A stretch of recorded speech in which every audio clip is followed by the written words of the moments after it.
A continuación, el juzgado de pequeñas causas y competencias múltiples de Santa Marta Magdalena procede a instruir a los asistentes en esta audiencia que se encuentra próxima a iniciar y que están presentes en esta sala sobre el comportamiento que deben asumir durante el desarrollo de la misma.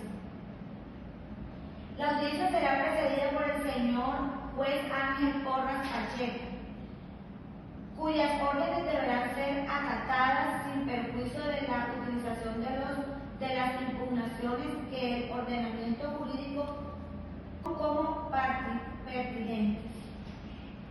Estas deberán ser presentadas inmediatamente, sean notificadas en estrado las providencias judiciales, so pena de la preclusión de la oportunidad. Sin perjuicio de la continuación de la audiencia, todos los asistentes deben guardar silencio, compostura y respeto por el ponente, los intervinientes en la diligencia y en la concurrencia en general.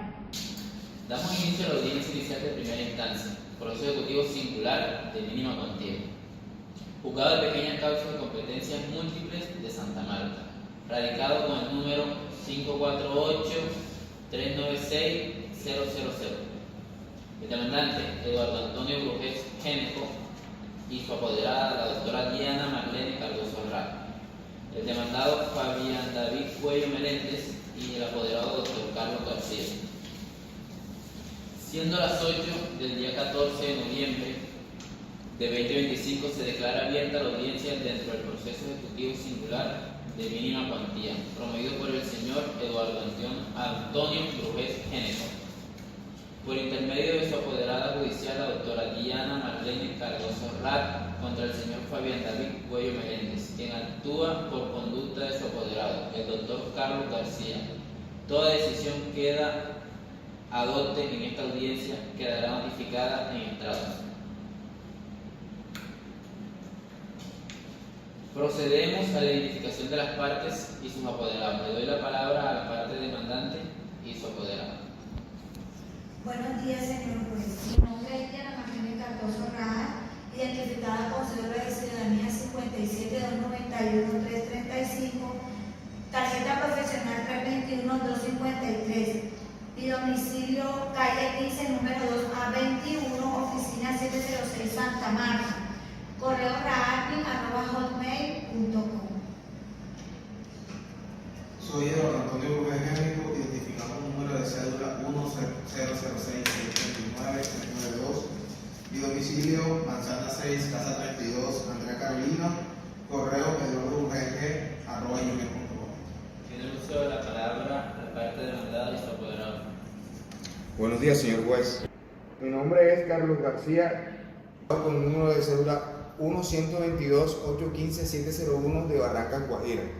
Mi número de tarjeta profesional 123-456. Mi domicilio se encuentra en Santa Cruz, en la ciudad de Santa Marta. Correo electrónico carlos.garcia10@gmail.com. Buenos días, señor juez. Mi nombre es Fabián David Cuello Meléndez, identificado con cédula de ciudadanía 1-084-606-262. Mi domicilio es Manzana 7, Casa 20, Andrea Carolina. Mi correo, fabiancuellosabio@gmail.com. Se deja constancia de la conferencia de las partes, la apoderada judicial de la demandante y el apoderado judicial del demandado. Esta decisión queda notificada en estrados. Ahora veremos la verificación de la demanda y la contestación. Procede este despacho, conforme a lo dispuesto en el artículo 422 y siguientes del Código General del Proceso, a verificar la regularidad formal de la demanda ejecutiva singular presentada por la apoderada judicial de la parte ejecutante, la doctora Diana Marlene Cardoso Rá, en representación del señor Eduardo Antonio Brujés Géneco, en contra del señor Fabián David Cuello Meléndez. Del análisis de la demanda y sus anexos, se advierte que la acción se fundamenta en una letra de cambio fechada el 9 de noviembre de 2024, por valor de 2.500.000 pesos, suscrita y aceptada por el señor Fabián David Cuello Meléndez, quien se obligó a cancelar el importe el 9 de diciembre del mismo año en la ciudad de Santa Marta. El documento allegado cumple con los requisitos establecidos en el artículo 621 y 671 del Código General del Comercio. Contiene la orden condicional de pagar una suma determinada de dinero, el nombre del beneficiario, la fecha y el lugar de emisión, la firma del aceptante y la indicación de su vencimiento, por lo cual constituye título valor y en consecuencia título ejecutivo en los términos del artículo 422 del Código General del Proceso. Al contener una obligación clara, expresa y exigible, asimismo, el despacho observa que la demanda incluye de manera precisa las pretensiones ejecutivas, el cobro del capital adeudado por 2.500.000, los intereses moratorios por valor de 568.908 pesos y los intereses corrientes por 396.841 pesos, además de la condena en costas procesales. Igualmente, se indica la competencia del juzgado por razón de la cuantía, que en este caso es mínima, el domicilio de las partes y el lugar de cumplimiento de la obligación, cumplimiento con lo exigido por los artículos 72 y 84 del Código General del Proceso. Asimismo, el despacho observa que la demandada incluye de manera precisa las pretensiones ejecutivas, el cobro del capital adeudado por 2.500.000, los intereses moratorios por valor de 568.908 pesos y los intereses corrientes por 396.841 pesos. Además de la condena en costas procesales, igualmente se indica la competencia del juzgado por razón de la cuantía, que es mínima, el domicilio de las partes y el lugar de cumplimiento de la obligación, cumpliendo con lo exigido por los artículos 82 y 84 del Código General del Proceso.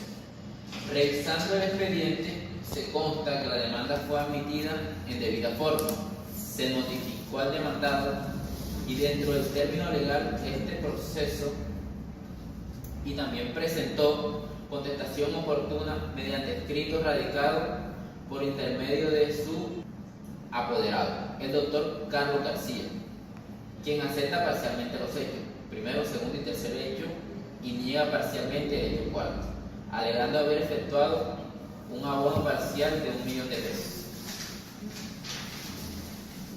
Sobre el capital, así como el pago de los intereses corrientes convenidos, aportados para ellos recibidos de la caja menor, firmados por el ejecutante. En su escrito, el demandado formula y sustenta las siguientes excepciones de mérito con fundamento en el artículo 442 del Código General del Proceso. ¿Qué lo voy a decir? Pago parcial de la obligación, argumentando haber entregado al acreedor la suma antes mencionada. Pago de intereses corrientes, que según su dicho fueron cancelados oportunamente. Inexistencia de mora, en tanto que el cumplimiento fue parcial y de buena fe. Cobro de lo no debido, al estimar que la suma reclamada excede el saldo real. Buena fe contractual, destacando que su actuación siempre ha sido transparente y ajustada a derecho.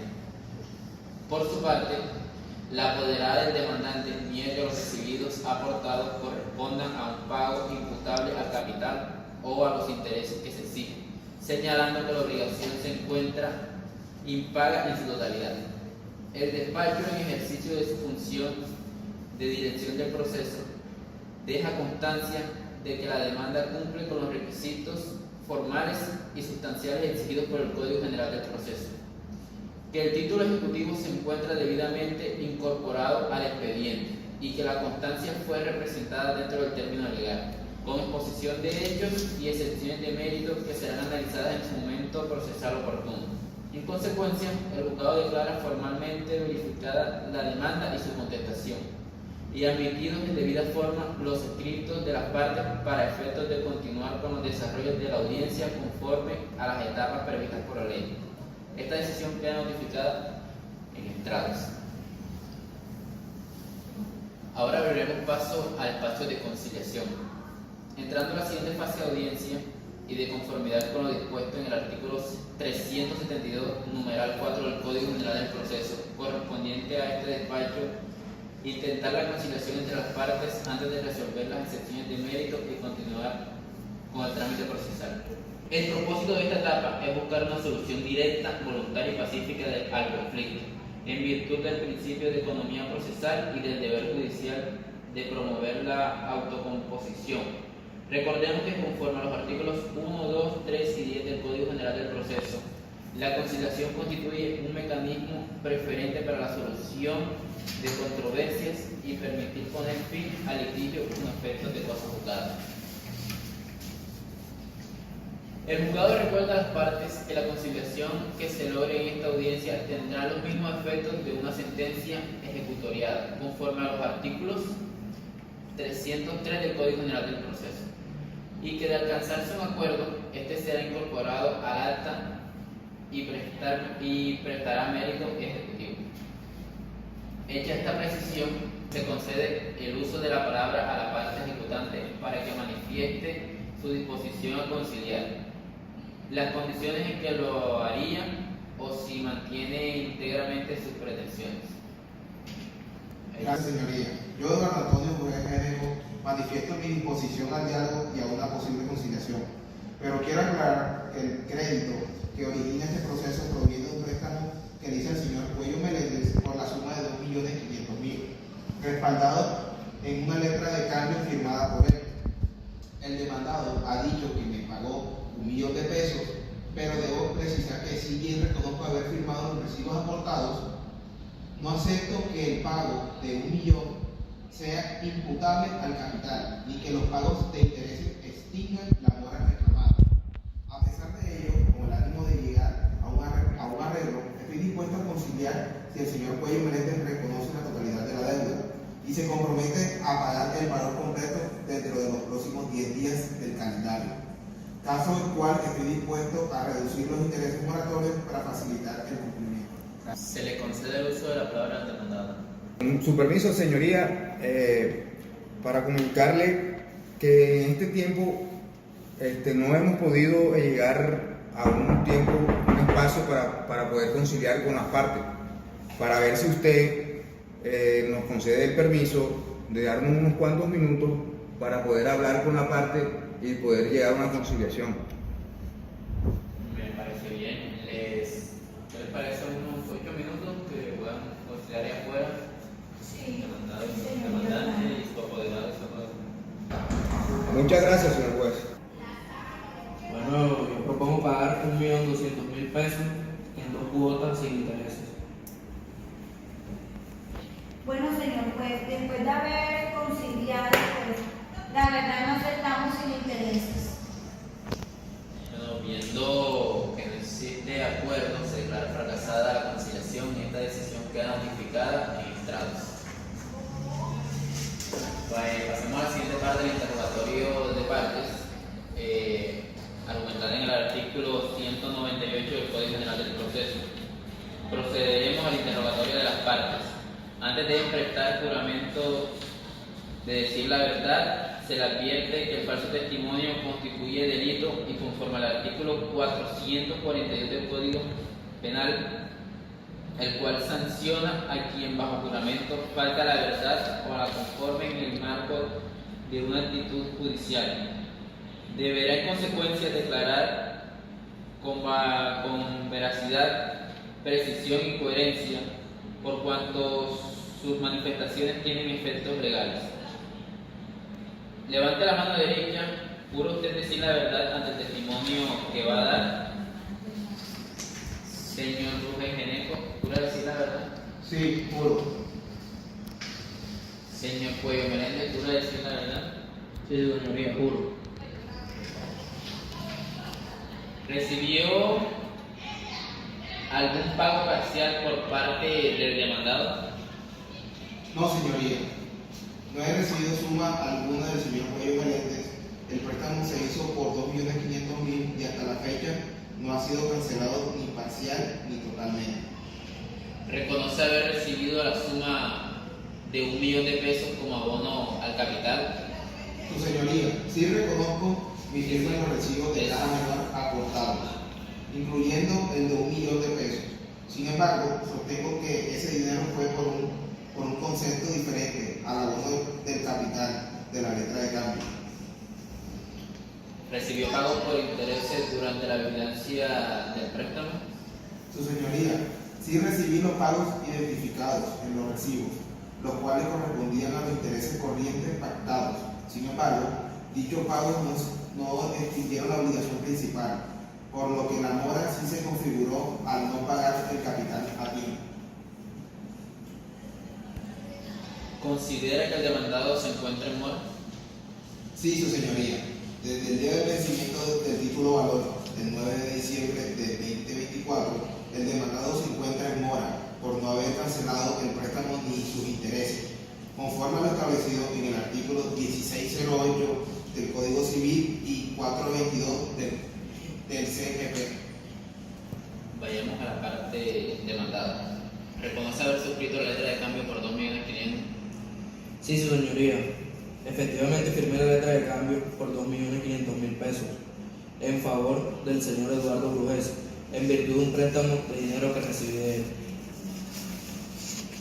¿Cuándo y cómo realizó el pago de 1.000.000 de pesos o pago parcial del 1.000.000 de pesos? El abono de 1.000.000 de pesos lo realicé personalmente al señor Brujés a mediados de diciembre del 2024, en efectivo, cuando conversamos sobre la posibilidad de extender el plazo de pago.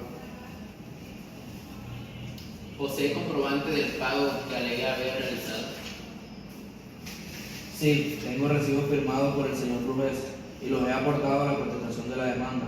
En ellos consta la entrega de 1.000.000 de pesos y el pago mensual de los intereses corrientes. ¿Reconoce algún saldo pendiente de pago? Sí, su señoría, reconozco que todavía adeudo parte del préstamo, pero no los 2.500.000 completos como él lo dice, sino el saldo real después del abono, que estimo en 1.500.000 y pido que se actualice conforme a los intereses legales sin extender lo justo, dado que he actuado de buena fe. Culminado el interrogatorio, se deja constancia en acta. Esta decisión queda notificada en estrado. Continuando con la audiencia y en atención a lo dispuesto en la ley procesal, el despacho procede a decretar, practicar y ordenar la práctica de las pruebas pertinentes para la determinación de los hechos objetivos del litigio, teniendo en cuenta la demanda y la contestación aportadas al expediente.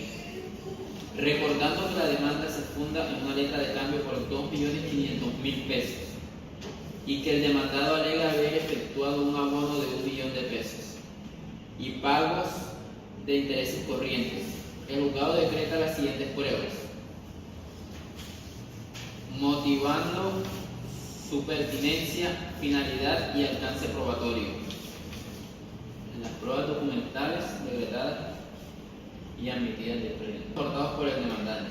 La letra de cambio original, fechada el 9 de noviembre del 2024, aceptada por el demandado, título ejecutivo.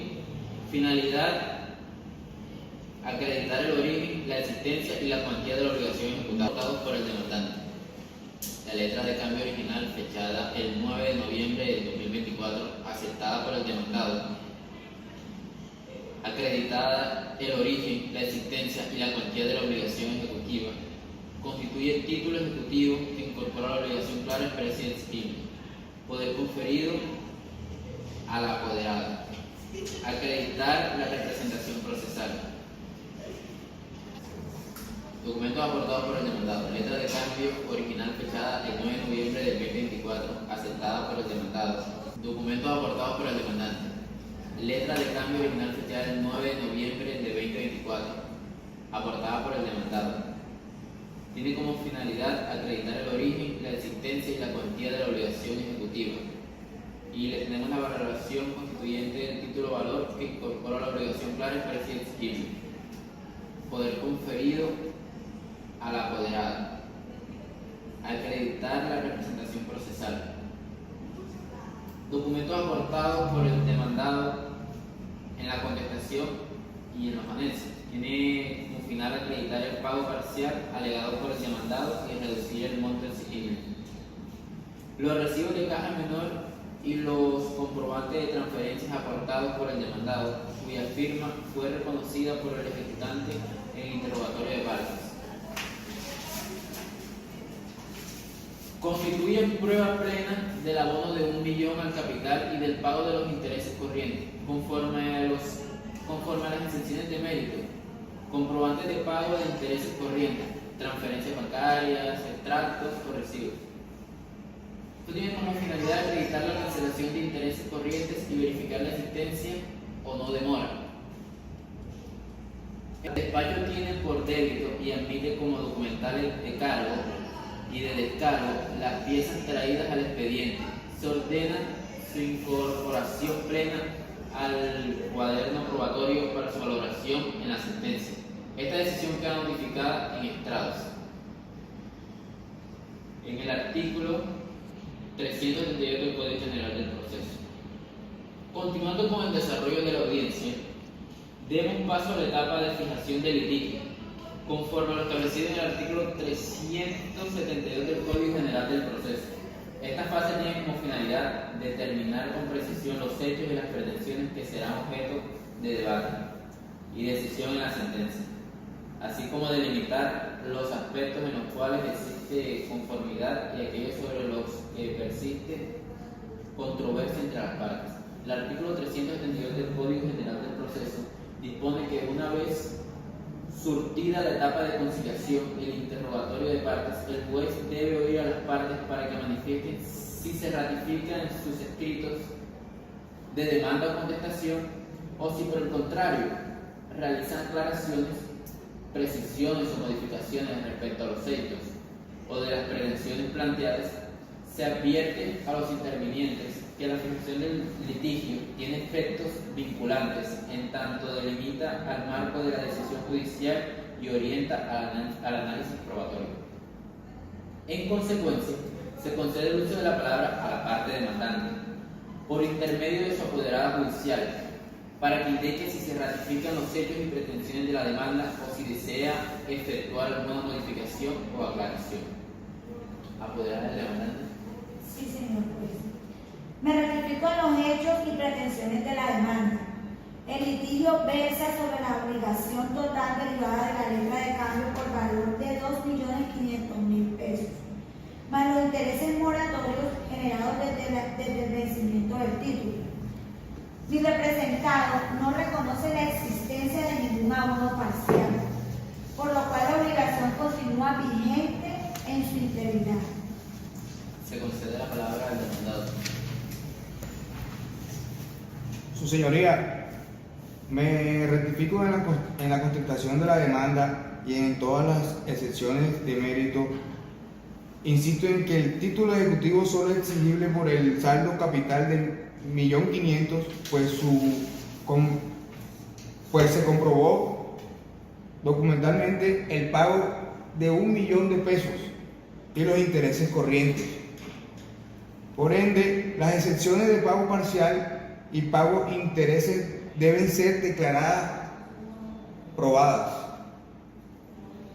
El despacho valora los recibos aportados por el ejecutado, firmados por el ejecutante y donde se identifica el pago de 1 millón por concepto de pago parcial del mutuo que está por la suma de 2.500.000. Ante esta prueba documental y los comprobantes de pago de intereses corrientes, el litigio queda fijado únicamente en determinar si existe mora dentro o sobre el saldo restante de la obligación y si procede el cobro de la totalidad del capital, a pesar de los pagos documentados. Esta decisión queda notificada en estrados. Alegatos de conclusión.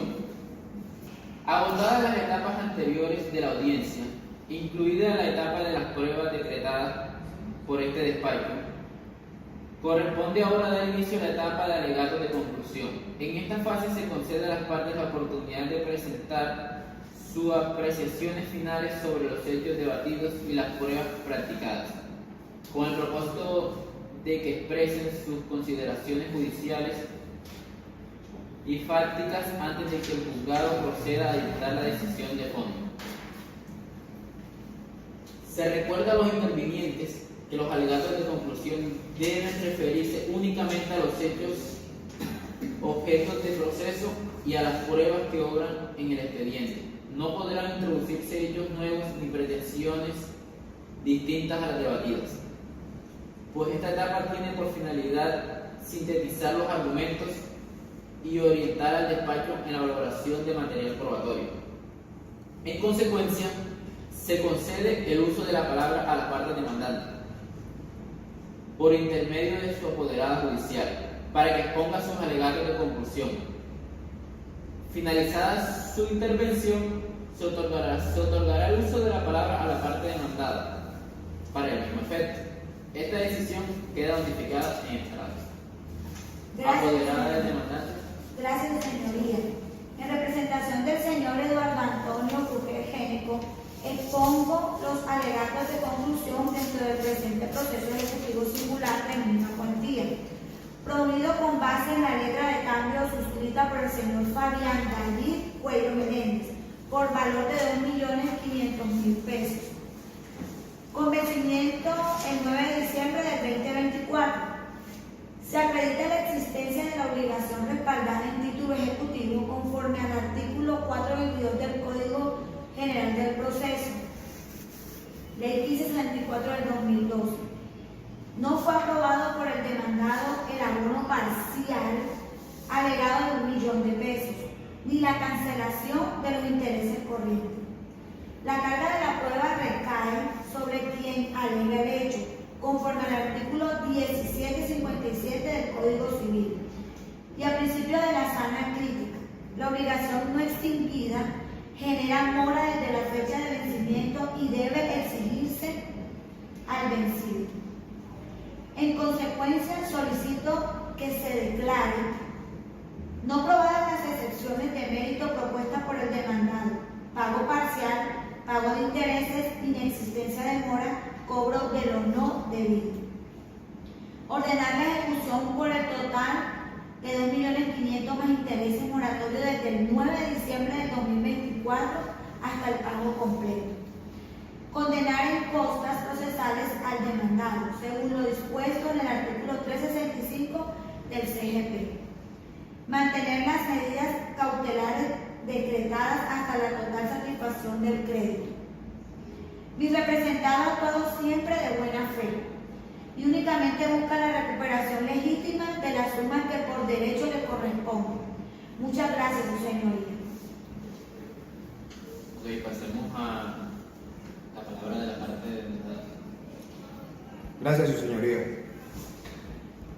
Comparezco en este acto para representar mis alegatos de conclusión. Reconozco que suscribí la letra de cambio por un valor de 2.500.000, pero sostengo que efectué un abono de 1.000.000 de pesos al señor Bruguer y que pagué intereses corrientes. Solicito al despacho que valore mi dicho conforme al principio de valoración de la prueba y se moderen los intereses moratorios en aplicación del artículo 884 del Código de Comercio.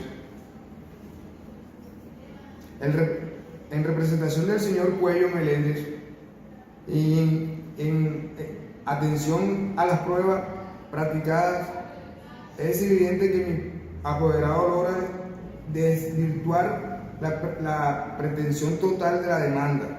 Los recibos de caja menor firmados por el ejecutante prueban de forma irrefutable el abono de 1.000.000 de pesos al capital y el pago de intereses corrientes, por el que solicito que se declare probada la excepción de pago parcial y se moderen los intereses moratorios sobre el saldo real.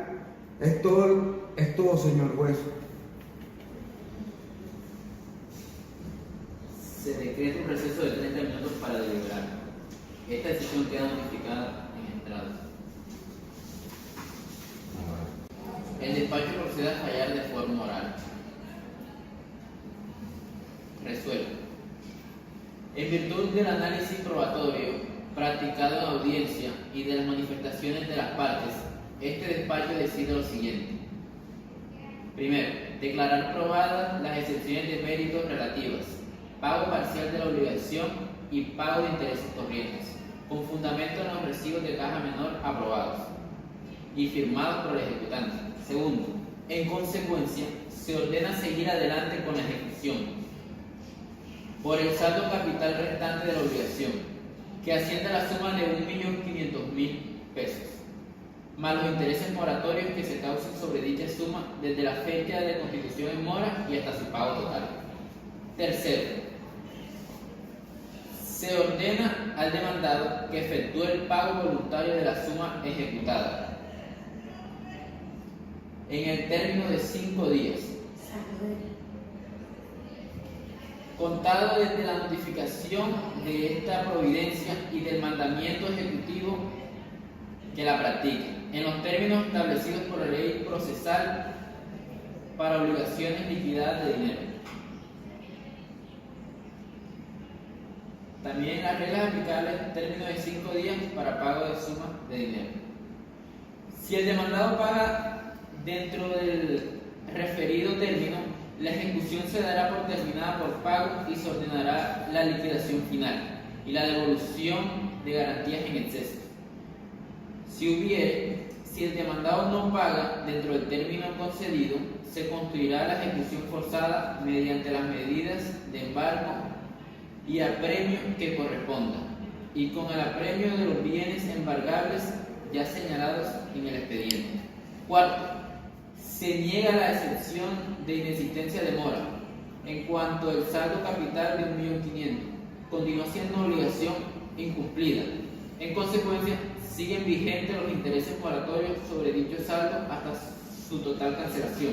Quinto, se ordena a la Secretaría que rehaga y deje constancia en autos de la liquidación del crédito sobre el saldo capital determinado por esta sentencia, incorporando el cálculo actualizado de intereses moratorios y costas, y que expida certificación de la suma adecuada para efectos de cumplimiento. Dicha liquidación deberá practicarse de oficio y modificarse a las partes.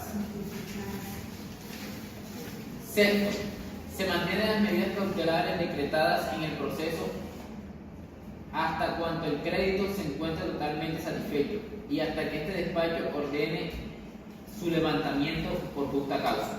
Séptimo, se condenen en costas procesales al demandado en la cuantía que fije Secretaría conforme a las normas aplicables. Octavo, notifíquese por estrados. Contra esta providencia no procederá recurso de apelación en segunda instancia por tratarse de procesos de mínima cuantía. Lo procedente será la acción o impugnación que la ley permitirá en estos casos. Notifíquese y cúmplase. Esto queda en Santa Marta el día 14 de noviembre de 2025. Esta decisión queda notificada en estrados. Notifíquese en estrados. Contra esta sentencia no procederá recurso de apelación por tratarse de un proceso de mínima cuantía. Artículo 26 del Código General del Proceso. Las partes podrán solicitar aclaración o corrección dentro de los 5 días siguientes. No hablando más del asunto, se da por terminada la audiencia siendo las 10:30 de la mañana. Esta decisión queda notificada en estrados. Gracias. Muchas gracias.